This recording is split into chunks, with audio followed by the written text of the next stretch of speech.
بسم اللہ الرحمن الرحیم۔ ملفوظات حضرت مسیح موعود 23 ستمبر 1903۔ ابو سعید صاحب عرب نے حضرت اقدس علیہ الصلاۃ والسلام کی خدمت میں عرض کی کہ میں 2-3 یوم کے بعد واپس رنگون جانے والا ہوں۔ حضور سے درخواست ہے کہ میرے حق میں دعا کریں۔ اس پہ حضرت اقدس نے فرمایا، انشاءاللہ دعا کروں گا۔ دنیا ایسے ہی تفریقے کی جگہ ہے، ہمیشہ موت کو یاد رکھو۔ چند روز زندگی ہے، اس پر نازاں نہ ہونا چاہیے۔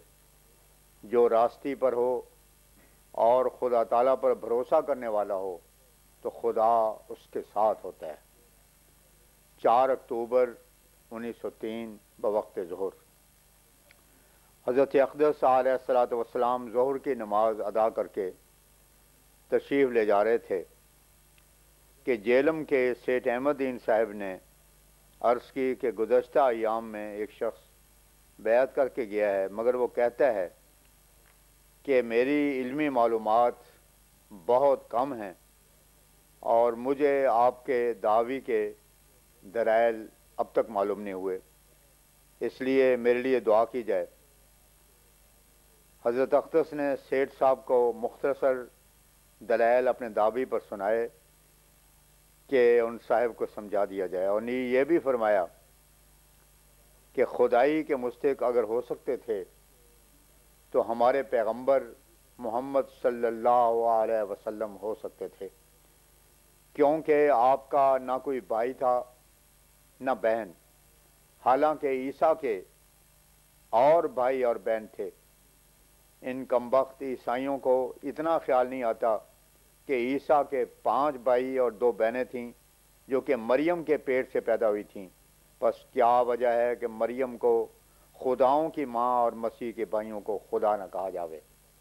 ہمیں بہت افسوس ہے کہ بعض لوگ کچے آتے ہیں اور کچے ہی چلے جاتے ہیں، حالانکہ یہ ان کا فرض ہے کہ یہاں آ کر چند روز رہیں اور اپنے شبہات پیش کر کے پختگی حاصل کریں، پھر ان سے دوسرے مخالف اور عیسائی ایسے بھاگیں گے جیسے لاہور سے شیطان بھاگتا ہے۔ تعجب ہے کہ لوگ کس طرح شیطان کے بہکانے میں آ جاتے ہیں، مگر یہ سب ایمان کی کمزوری کا باعث ہوتا ہے۔ بھلا مومن کیا اور شیطان کا بہکانا کیا؟ معلوم ہوتا ہے جو بہکتا ہے وہ خود شیطان ہے، ورنہ سوچ کر دیکھا جاوے کہ اب ہمارے مخالفوں کے ہاتھ میں کیا رہ گیا ہے۔ یہ لوگ چاہتے ہیں کہ جو کچھ رتب و یابس ان کے ہاتھ میں ہے وہ ایک ایک حرف پورا ہو، حالانکہ نہ کبھی ایسا ہوا ہے اور نہ ہوگا۔ یہودیوں کی احادیث اس قدر تھیں کہ وہ نہ حضرت عیسیٰ پر حرف بحرف پوری ہوئیں اور نہ حضرت صلی اللہ علیہ وسلم پر، اور اسی لیے بہتوں نے ٹھوکر کھائی۔ مگر بعض یہودی جو مسلمان ہو گئے تو اس کی یہ وجہ تھی کہ جس قدر حصہ ان احادیث کا پورا ہو گیا انہوں نے اس کو سچا مان لیا، اور جو نہ پورا ہوا اس کو رتب و یابس جان کر چھوڑ دیا یا ان کے اور معنی کا لیے۔ اگر وہ ایسا نہ کرتے تو پھر ان کو اسلام نصیب نہ ہوتا، اور پھر اس کے علاوہ انہوں نے آن حضرت صلی اللہ علیہ وسلم کے انوار و برکات بھی دیکھے۔ ہر ایک قوم کے پاس کچھ سچی، کچھ جھوٹی، کچھ صحیح اور کچھ غلط روایات ہوتی ہیں۔ اگر انسان اسی بات پر اٹ جائے کہ سب کے سب پوری ہوں تو اس طرح سے کوئی شخص مان نہیں سکتا۔ حکم کے یہی معنی ہیں، ان میں سے سچی اور جھوٹی کو الگ کر کے دکھا دے وے۔ ہر ایک جو بیعت کرتا ہے اسے واجب ہے کہ ہمارے دعوے کو خوب سمجھ لے وے، ورنہ اسے گناہ ہوگا۔ دربار شام۔ موت اور اس کی تلخیوں کا ذکر تھا۔ اس سلسلے میں حضرت اقدس نے فرمایا، قاعدہ کی بات ہے کہ انسان کو جو چیز مضر ہوتی ہے 1-2 بار کے تجربے اور مشاہدہ کے بعد اس کو چھوڑ دیتا ہے، لیکن ہر روز موت کی وارداتیں ہوتی ہیں، جنازے نکلتے ہیں، مگر ان موتوں سے یہ عبرت حاصل نہیں کرتا۔ فرمایا ان موتوں سے عبرت نہیں پکڑتا، حالانکہ اس سے بڑھ کر اور کون ناسے ہو سکتا ہے۔ جس قدر انسان مختلف بلاد اور ممالک میں مرتے ہیں اگر یہ سب جمع ہو کر ایک دروازے سے نکلیں تو کیسا عبرت کا نظارہ ہو۔ پھر مختلف امراض اس قسم کے ہیں کہ ان میں انسان کی پیش نہیں آتی۔ ایک دفعہ ایک شخص میرے پاس آیا، اس نے بیان کیا کہ میرے پیٹ میں رسولی پیدا ہوئی ہے اور وہ دن بدن بڑھ کر پاخانے کے راستے کو بند کرتی جاتی ہے۔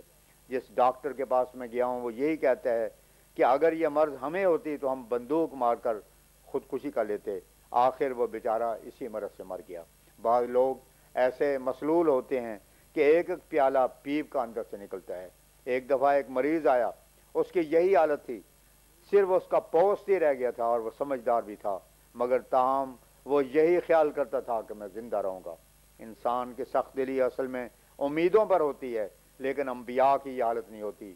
جس قدر انبیاء ہوئے ہیں سب کی یہ حالت رہی ہے کہ اگر شام ہوئی ہے تو صبح کو ان کی امید نہیں کہ ہم زندہ رہیں گے، اور اگر صبح ہوئی ہے تو شام کی امید نہیں کہ ہم زندہ رہیں گے۔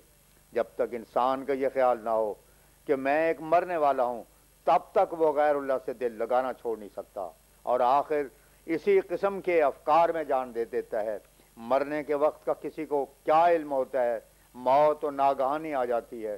اگر کوئی غور کرے تو اسے معلوم ہو کہ یہ دنیا اور اس کے مال و متاع اور حظ سب فانی اور جھوٹے ہیں۔ آخرکار وہ یہاں سے تہی دست جاوے گا، اور اصل مطلوب جس سے وہ خوش رہ سکتا ہے وہ خدا سے دل لگانا ہے اور گناہ کی دلیری سے آزاد رہنا۔ کہنے کو یہ آسان ہے اور ہر ایک زبان سے کہہ سکتا ہے کہ میرا دل خدا سے لگا ہوا ہے، مگر اس کا کرنا مشکل ہے۔ ایک دکاندار کو دیکھو کہ وہ وزن تو کم تولتا ہے، مگر زبان سے صوفیانہ کافیاں ایسے ہی گاتا جاوے گا کہ دوسرے کو معلوم ہو کہ یہ بڑا خدا رسیدہ ہے۔ ایسی حالت میں لفظ اور باتیں تو زبان سے نکلتی ہیں، مگر دل اس کی تکذیب کرتا ہے۔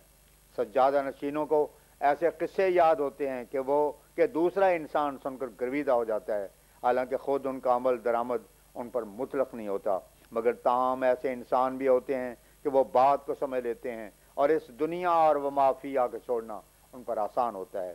جیسا کہ ابراہیم، ادم وغیرہ بادشاہ ہوئے ہیں کہ انہوں نے سلطنت کو ترک کر دیا۔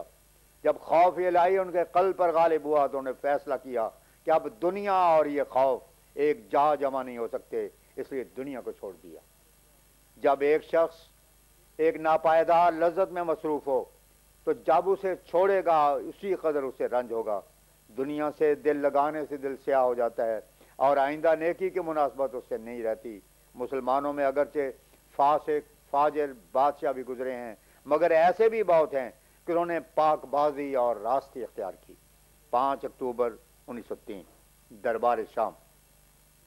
وہ تمام اخبارات جو رد نصارہ کے بارے میں یورپ اور امریکہ سے آئے تھے پڑھے جانے کے بعد ایک عیسائی میاں گل محمد صاحب نے حضرت اقدس کو اپنی طرف مخاطب کیا اور کہا کہ میں آپ کے کہنے کے مطابق آیا ہوں۔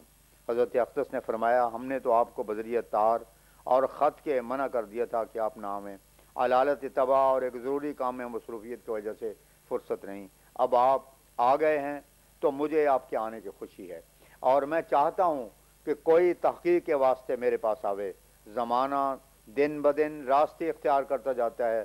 عیسائی مذہب کی تردید اور کسر صلیب کریے، جو کچھ مجھے خدا نے عطا کیا ہے اس کو بتلانے کو میں ہر وقت تیار ہوں، لیکن دوسرے موقع پر جب آپ آویں گے تو جیسے آپ کا حق ہوگا کہ سوال کریں، ویسے ہی میرا حق ہوگا کہ ایک سوال کروں، اور وہ سوال صرف مسیح کی الوہیت، تثلیث اور چال چلن کی نسبت ہوگا۔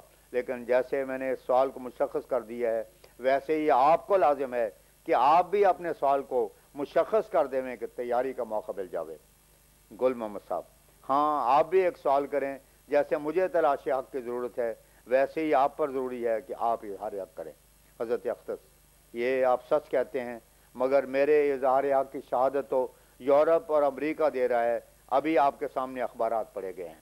گل محمد صاحب: لیکن ایک بات ضروری ہے کہ اگر میں دوسرے موقع پر آؤں اور آپ کو پھر فرصت نہ ہو تو چونکہ میں غریب آدمی ہوں اس لیے آمد و رفت کا خرچہ آپ پر ہوگا۔ حضرت اقدس: اگر غریب ہو تو آمد و رفت کا کرایہ ہم دے دیا کریں گے۔ اگر ہم اس طرح بوجہ نہ ہونے فرصت کے 100 دفعہ واپس کریں گے تو 100 دفعہ کرایہ دیں گے۔ میاں گل محمد صاحب نے اس موقع پر کرایہ اس دفعہ کا طلب کیا، اور اسی وقت ان کی غربت کا خیال کر کے ان کی درخواست پر 3 روپے ان کو دے دیے گئے۔ ان باتوں پر بعض احباب میں چرچا ہوا تو میاں گل محمد صاحب نے حضرت اختص کو مخاطب ہو کر کہا کہ آپ تو تمسخر کرتے ہیں۔ حضرت اختص نے فرمایا یہ یاد رکھیے ہمارے کام معاذ للہ ہیں، یہاں تمسخر اور مذاق نہیں ہے، ہم تو ہر ایک بار اپنے اوپر ڈالتے ہیں، اگر تمسخر ہوتا تو یہ زیر باری کیوں اختیار کرتے اور 3 روپے آپ کو دے دیتے، بلکہ تلاش حق کے لیے تو کوئی لندن سے بھی چل کر آوے تو ہم اس کا کرایہ دینے کو تیار ہیں۔